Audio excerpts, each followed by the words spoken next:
आज हम बात करेंगे mechanism of current flow in conductor part 1। इसमें आज हम बात करेंगे थर्मल वेलोसिटी के बारे में। थर्मल वेलोसिटी के बारे में बात शुरू करने के पहले हम ये समझें कि कंडक्टर्स क्या होते हैं और उनके अंदर का मैकेनिज्म क्या होता है। हम जानते हैं कि कंडक्टर्स में बहुत सारे फ्री इलेक्ट्रॉन्स होते हैं। ये फ्री इलेक्ट्रॉन्स इसलिए होते हैं ड्यू टू मेटेलिक बॉन्ड। हम जानते हैं कि बॉन्ड्स कई तरह के होते हैं, covalent bond, ionic bond, metallic bond. Metallic bond में क्या होता है, इसके बारे में हम एक वर्ड सुनते हैं, ions in the sea of free electrons. इसका मतलब यह है कि इसकी जो मैकेनिज्म इस तरह से होती है कि मेटल्स में जो वैलेंस इलेक्ट्रॉन्स होते हैं वो अपने ऑर्बिट से डिटैच हो जाते हैं और वो फ्री हो जाते हैं। जिस समय मेटल फॉर्म होता है, ड्यूरिंग मेटल फॉर्मेशन, ये जो इलेक्ट्रॉन है वो उसी समय ये फ्री हो जाते हैं और मेटल का जो मेटल के अंदर वो घूमते रहते हैं। अब ये जो मूवमेंट है क्यों होती है, उनको एनर्जी कहाँ से मिलती है, तो इसका उत्तर ये है कि जो रूम टेम्परेचर पे जो टेम्परेचर होता है वो उनके लिए इतना ज़्यादा होता है कि उसी से एनर्जी गेन करते हैं और ये एनर्जी काइनेटिक एनर्जी में कन्वर्ट हो जाती है और ये मूव करते रहते हैं।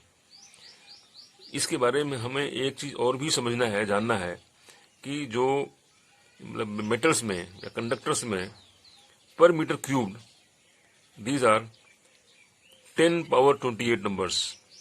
इलेक्ट्रॉन्स जो होते हैं, फ्री इलेक्ट्रॉन्स, इनकी नंबर्स इतने ज़्यादा होते हैं, 10 power 28 electrons per metre cube volume. तो इतने ज़्यादा इलेक्ट्रॉन्स और ये बहुत ज़्यादा वेलोसिटी से ये रैंडमली मूव करते हैं। इनकी वेलोसिटी बहुत ज़्यादा हाई होती है, it is 10 power 5 metre per second. सो जिस समय कंडक्टर बैटरी से कनेक्ट नहीं होता है तो उस समय फ्री इलेक्ट्रॉन टेम्परेचर की वजह से ये पूरे कंडक्टर में मूव करते रहते हैं, पूरे मेटल में मूव करते रहते हैं।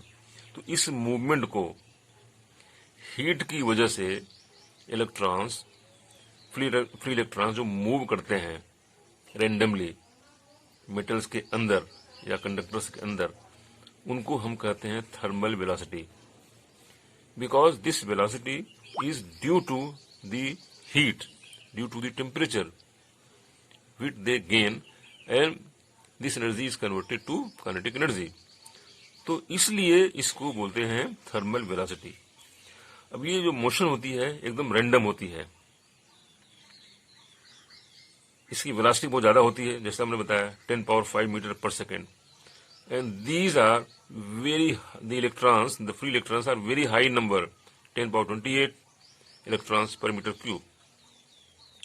तो इस तरह से जो रैंडम मोशन होती है, it is in all possible direction. ये हर डायरेक्शन में, जिस तरह से इसमें दिखाया गया है, हर डायरेक्शन में मूव करते हैं। तो हर डायरेक्शन में मूव करने का इफेक्ट ये होता है कि इनका जो एवरेज थर्मल वेलोसिटी है, इट इज 0। इसका मतलब ये है कि ये मेटल की बाउंड्री के बाहर नहीं जाते, बहुत हाई वेलोसिटी पर मूव करते हैं due to kinetic energy. But चूंकि ये हर डायरेक्शन में मूव करते हैं रैंडमली, तो अल्टीमेटली इनकी जो एवरेज वेलोसिटी है, एवरेज थर्मल वेलोसिटी है, वो 0 रहती है। ठीक है। So this was about the thermal velocity.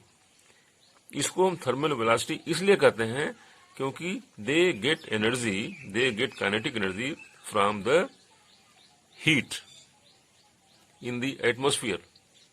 और ये उनके लिए ज़्यादा इसलिए होती है क्योंकि हम जानते हैं कि जो रूम टेम्परेचर है वो भी बहुत ज़्यादा होता है for these free electrons to move. So ये जो रैंडम मोशन है, ये जो इलेक्ट्रॉन्स की, चूंकि हर डायरेक्शन में होती है, इसलिए इनका जो एवरेज थर्मल वेलोसिटी ये 0 होती है। So this was about thermal velocity. ये थर्मल वेलोसिटी ही चूंकि 0 है, और ये 0 तब तक रहेगी जब तक हम कोई इलेक्ट्रिक फील्ड हम नहीं लगाते। ठीक है, तो इसके बारे में, इलेक्ट्रिक फील्ड लगाने के बारे में, उसके बाद क्या होता है, इसके बारे में हम बात करेंगे आगे। अभी हम केवल ये समझेंगे कि in the absence of electric field the average thermal velocity of the free electrons in the conductor is 0. Thank you.